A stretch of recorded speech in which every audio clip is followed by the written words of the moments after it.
It is said that the eyes are the gateway to the soul. When we make eye contact with another person, we're really making a subconscious assessment of their degree of restedness, state of mind, and attractiveness.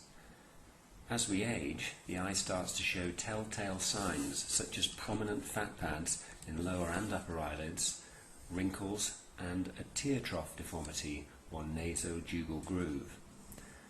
Assessment of brow aesthetics should also be included in any blepharoplasty consultation, as a drooping brow can often exacerbate upper eyelid aging changes through the lateral hooding it creates.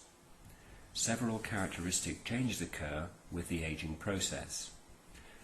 The tissues around the eye are unique in the face in that the orbicularis oculi muscle is situated directly under the skin with nothing in between. The muscle is free-floating, only directly anchored to the facial skeleton in a tiny area. Under this muscle layer, the ligaments and membranes that retain this muscle in place and contain the orbital fat within the orbit can be seen. 3 distinct fat pockets are present in the lower eyelid.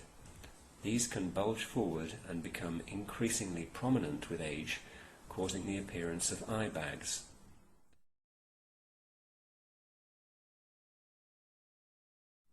In younger patients, a stealthy yet effective method of improving eyelid aesthetics is transconjunctival laser blepharoplasty. This uses a carbon dioxide laser to remove fat from the lower lid fat pockets by making an incision from within the lower eyelid conjunctiva, as shown. This incision heals rapidly on its own. The external skin is then resurfaced to tighten it up using the laser scanner, and the patient has usually healed within 10 days. This procedure offers a very safe approach with less than half the standard recovery time associated with conventional blepharoplasty. If the upper eyelid is the main problem, then this may be addressed alone by removing a scimitar-shaped piece of skin together with underlying orbicularis oculi muscle, not the muscle that raises the eyelid, and occasionally some of the underlying fat. This is sutured closed and can help to increase definition of the upper eyelid skin crease and reduce hooding.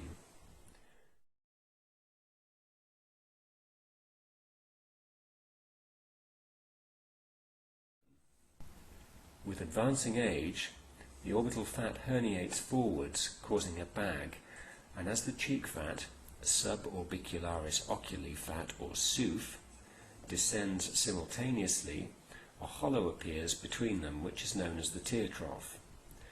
When there are significant aging changes and both upper and lower eyelids are drooping, simultaneous upper and lower eyelid blepharoplasty combined with a canthopexy may be performed. An upper eyelid incision enables not only removal of excess skin, muscle and fat, but also provides access for re-anchorage of the lower eyelid soft tissues to the lateral orbital rim in a surgical maneuver known as canthopexy. The lower eyelid is then approached through an incision just beneath the lashes.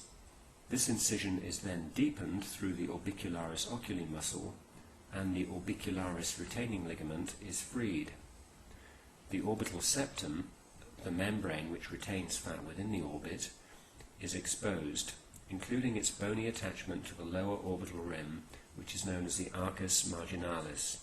Release of the arcus marginalis, combined with release of the orbicularis retaining ligaments, enables the orbital fat to be redraped over the orbital rim and attached to the sous, suborbicularis oculi fat, or cheek fat. Changes shown in the lateral view demonstrate the power of this technique.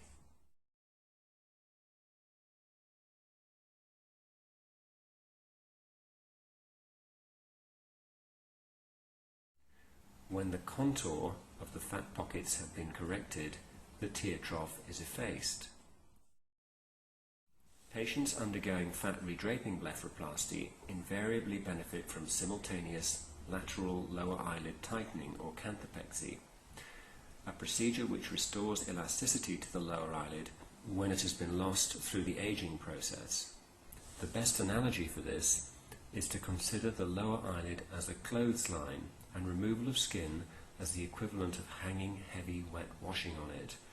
We need the clothesline to be tight enough for the washing not to bow the clothesline downwards, and this retightening is achieved through canthopexy. Here are some examples.